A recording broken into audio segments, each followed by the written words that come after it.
এই যে দুইটা পাতা আছে শরীফ শরীফা, ছিড়বেন। এই বই দিয়ে সন্তানকে শিক্ষা নয় বরং বিষ দেওয়া হচ্ছে।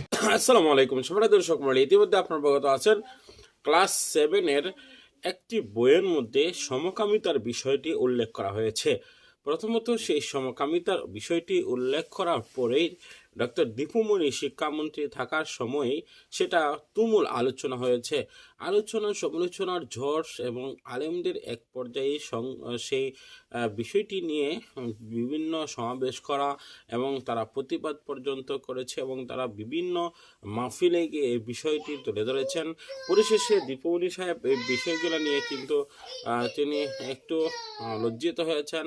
পরবর্তীতে এটি উঠে সংশোধন করার জন্য কিন্তু কথা বলেছেন ডক্টর দীপুমণি। তিনি এই বিষয়টি সংশোধন করার কথা বলতে বলতে কিন্তু তার ক্ষমতা শেষ হয়ে যায়, অর্থাৎ নতুন নির্বাচিত সরকার হয় এবং সেই সরকারে তাকে মন্ত্রী থেকে বাদ দেওয়া দেয় এবং সেই মন্ত্রিত্ব অন্যজন নৌফেল যখন হয়েছে, সেই নতুন শিক্ষামন্ত্রী আসার পরেই একজন সাধারণ শিক্ষক, ব্রাক স্কুলের একজন শিক্ষক মাহতাব আসিফ, তিনি এই বিষয়টি উল্লেখ করে এবং জনসম্মুখের সামনে এই শরীফ থেকে শরীফা এই গল্পটি ছিঁড়ে ফেলে দেয়।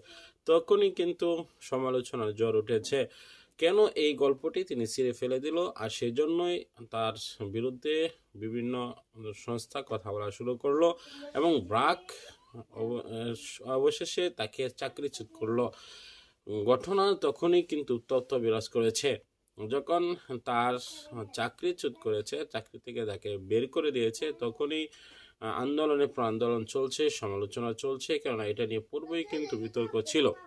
এখানে হয়তো বা আপনারা মনে করতে পারেন এখানে এই ট্রান্সজেন্ডার এই বিষয়টা কি, শরীফ থেকে শরীফা এই গল্প থেকে যে মানুষকে কি বোঝানো হয়েছে।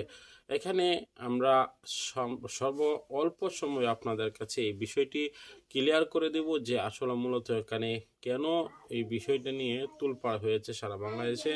তাহলে বুঝতে পারবেন বিস্তারিত। আমি পরবর্তীতে অবশ্যই এক সময় জানাবো এবং সেই গল্প কি রয়েছে পড়ে শোনাবো। প্রথমত আমরা সারমর্ম এভাবে বুঝতে পারি যে এটার বিষয়টা, সেটা হলো বর্তমান সময়ে যে আমরা ইউরোপ, আমেরিকা এবং বিভিন্ন উন্নত কান্ট্রিতে আমরা দেখি, বহির্বিশ্বে আমরা দেখি যে তারা ছেলে ছেলে বিয়ে করে এবং মেয়ে মেয়ে বিয়ে করে এবং সমকামিতা, কারণ তাদের ভিতরে এমন একটি বিষয় সৃষ্টি হয়েছে যে ছেলে ছেলের সাথে সম্পর্ক করা, মেয়ে মেয়ের সাথে সম্পর্ক করা, এটা কোনো দোষের কিছু না, এটা সাধারণ বিষয় এবং এটা করা যায়, এটা সম্ভব, এটা সমস্যা নেই। সমকামিতা যেটাকে বলা হয়, আর এই জন্যই একটি জাতিকে ধ্বংস করে দিয়েছিল, যত আলাইসাল্লামের জাতিকে ধ্বংস করেছিল মহান রব্বি করিম, এই জন্যই। এবং তারা এত শক্তিশালী থাকা সত্ত্বেও তাদেরকে ধ্বংস করে দিয়েছেন। এই ধ্বংসত্ব অবস্থাটা আবার নতুন করে ফিরিয়ে আনছেন কারা এবং কেন আনছেন, সে বিষয়টি অবশ্যই আপনারা বুঝতে পারছেন। একটি সংস্থা এই বিষয়টি নিয়ে কাজ করছে, ব্রাক এর সাথে সামঞ্জস্য রাখছে, আর এজন্য ব্রাকের বিরুদ্ধে এখন আমাদের অবশ্যই সোচ্চার হওয়া উচিত।